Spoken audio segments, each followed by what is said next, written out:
Before crowns were forged, before thrones learned the shape of men, there was a sea that did not care for names. It existed before borders, before banners, before history decided to remember itself.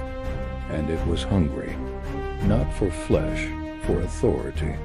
They called it many things, depending on the age. The black expanse, the crownless deep, the mouth that never closed. But the oldest name, the one never spoken aloud, was simply the sea that took kings. No one knows when the first king drowned, only that after him thrones were never trusted again. In the age of crowns, rulers believed themselves eternal. They carved their faces into mountains. They named cities after themselves while still alive. They demanded the sea kneel, as land already had. And the sea listened. Patiently, armadas crossed its surface like insults. Golden prows split the water. Drums thundered commands across waves. Kings stood at the bow, armored and radiant, believing the horizon was a thing to conquer. The sea did not rage.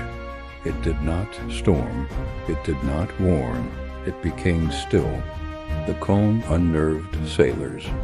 No wind to fill sails, no swell to rock hulls. Oars moved, but the water resisted, as if thickened by thought. Birds vanished. Even the sky seemed reluctant to reflect itself. Then the sea began to take weight. Ships sat lower. Armor dragged men down. Gold became an anchor. The first king to fall screamed orders until the water reached his mouth. The sea did not silence him. It let him speak. It let him understand. When the flagship vanished, it did not sink. It descended, slowly, ceremonially, as if being received. No wreckage surfaced. No bodies returned. Only crowns, floating, empty. After the third king vanished, the world changed its stories. It said storms killed rulers. It said betrayal. It said poor navigation. Anything but the truth. Because the truth was worse. The sea chose. Empires stopped crossing it. Maps grew vague around its edges. Sailors learned new prayers, not for safety, but for irrelevance. And yet, kings kept coming, because kings do not fear death. They fear being insignificant.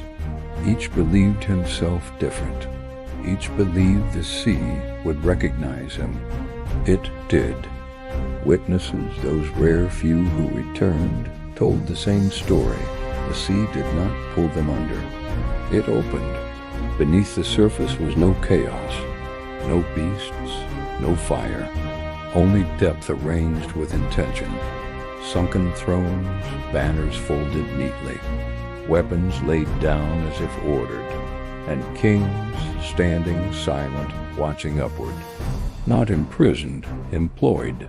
In time, the sea began taking rulers who never sailed, kings who ruled inland, queens who never saw salt water, tyrants who mocked old legends. They vanished quietly, found drowned in dry chambers, water dripping from ceilings that had never leaked, salt on lips that had never tasted the coast. The sea had learned something essential. It did not need proximity, only attention. Wherever power grew rigid, where authority forgot humility, where men believed themselves above consequence, the sea was already there, waiting. Ancient scholars wrote this in Forbidden's margins. The sea does not hate kings. It corrects them. Peasants drowned by accident. Soldiers drowned by fate. But kings drowned by design, because a king believes the world bends. The sea exists to remind it does not.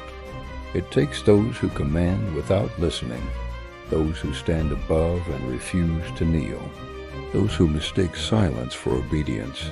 The sea keeps them, not as punishment, as ballast. The weight of their certainty holds the depths steady. Their authority feeds the stillness. Their pride becomes structure. That is why the sea remains calm. It is full.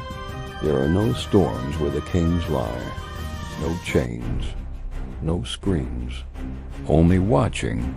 Sometimes on windless nights, fishermen swear they see shapes beneath the surface, tall, upright, crowned.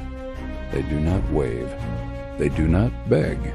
They observe, as if learning, as if waiting for the world to produce more like them, because the sea does not end dynasties.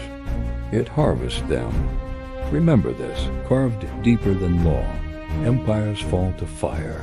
Cities fall to time. Gods fall to memory. But kings? Kings fall to the sea, and the sea never gives them back. This is Dark Trace.